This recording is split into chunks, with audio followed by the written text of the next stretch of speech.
welcome to Community Links. My name is Alicia, and today we're going to be going through a triple P tip sheet that talks about tantrums. So this is what the tip sheet looks like.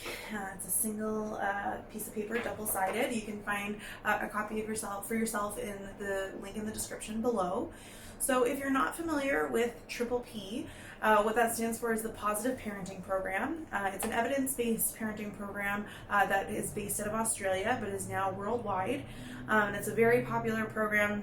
It provides lots of information and strategies on how to deal with a wide variety of child behavior. So what's great about these tip sheets is that they've highlighted really common areas where parents tend to see these kind of difficult behaviors crop up. So whining, bedtime, tantrums, for example, like that, and that's where they've decided to make these easy little tip sheets to follow. So what's great about these tip sheets is they're really clearly labeled about what the issue is up here. So tantrums, they are color coded by age. So today we're looking at kind of that toddler age range. That's where we see the most of those tantrums. And then they're all broken down, so they talk a little bit about kind of what that behavior looks like, why that behavior occurs, what different things we can do to prevent that behavior from occurring. So things we can do to kind of get ahead of it.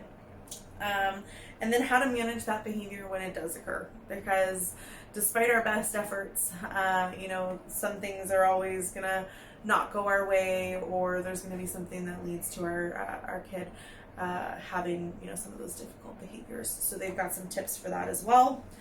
What's excellent here is on the back, so in this deep orange color here, are just some key steps. So this really summarizes the main points of the paper. It's a great way, if you don't have time to read through the whole thing, just to get a quick glance at this.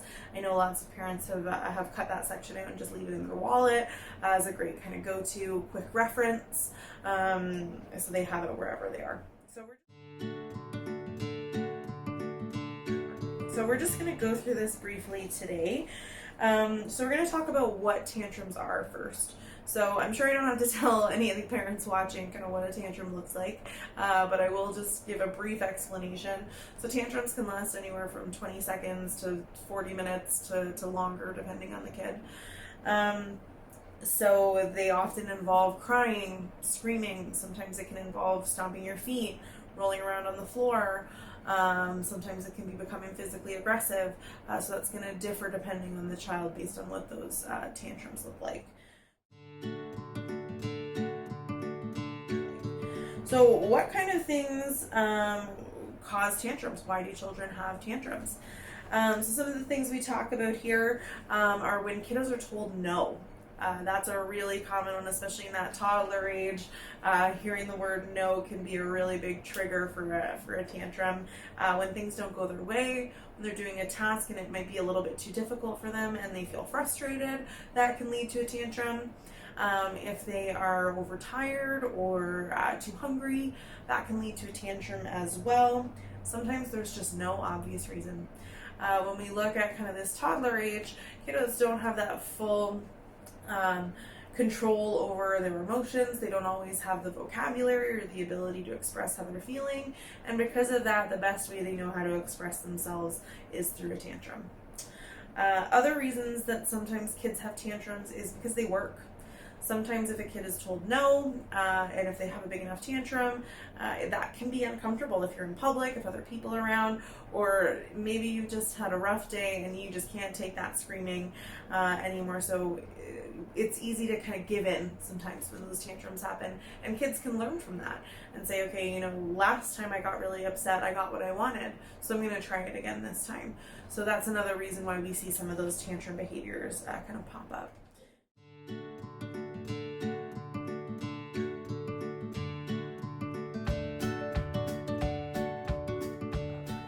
So the next section we're going to talk about is kind of the next kind of orange subheading here is how to prevent tantrums. So some of the suggestions here are, where practical, when possible, put away special items that may be kind of conflict items. So for example, if you're having another child over to play, maybe put away some of your child's favorite toys so that that doesn't become an issue in regards to sharing, or someone else is touching my toys. If they're always getting into things maybe on the coffee table or up on the counter that we don't really want them in, And every time we give them that correction that results in a tantrum, that could be an opportunity to kind of remove some of those items, remove that temptation and the possibility of that tantrum for right now.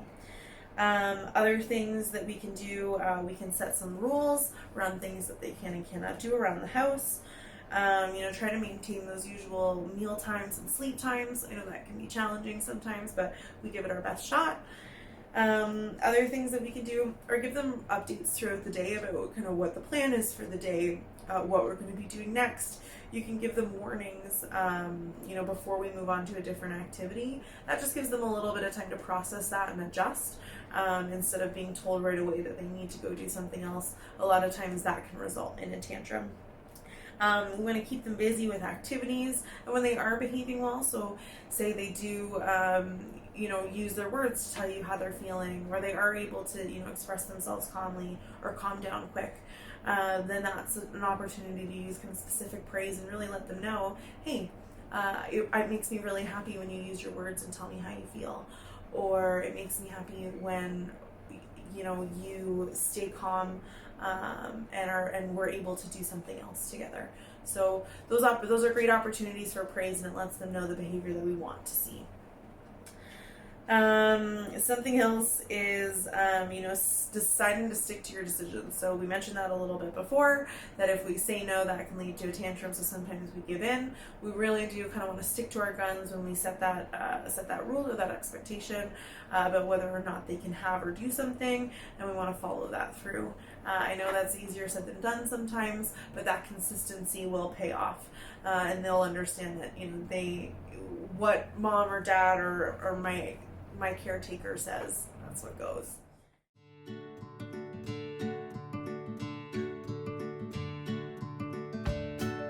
So when those tantrums do inevitably occur, as they will, there are some strategies that we can use to manage them.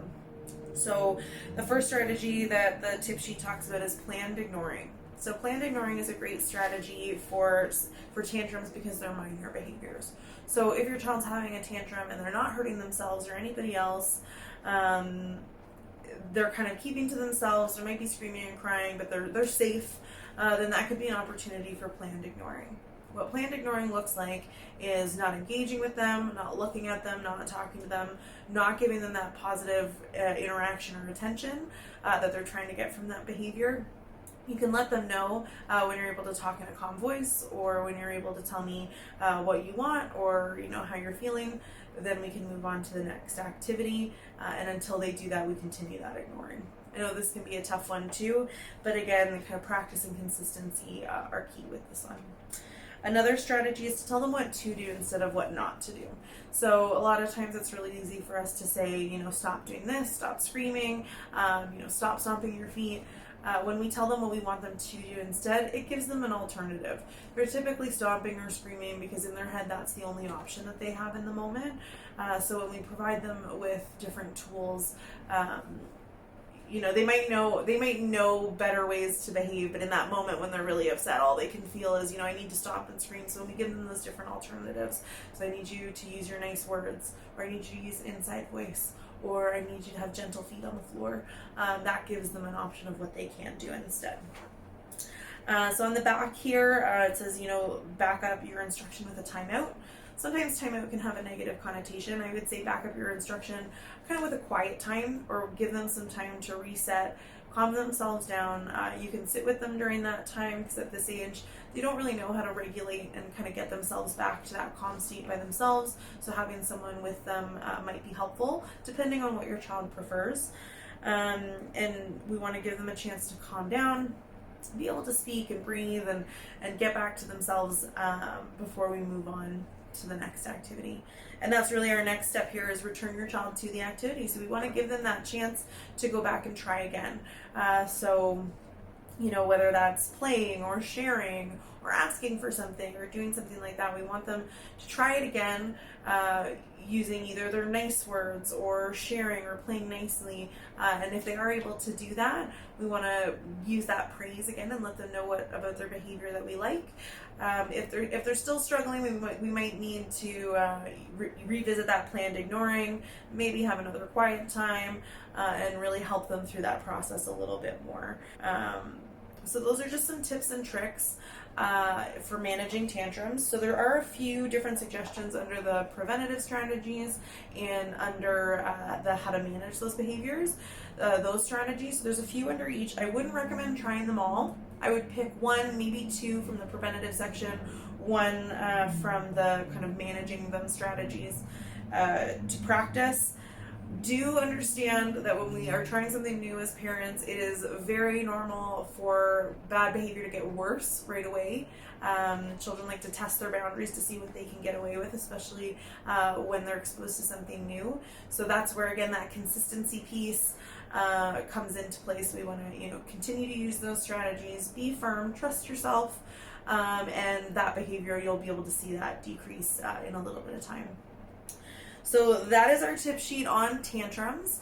If you guys are looking for some more one-on-one support about common parenting issues like this, or anything about behavior or development, or anything else like that, Community Links does offer one-on-one parenting support.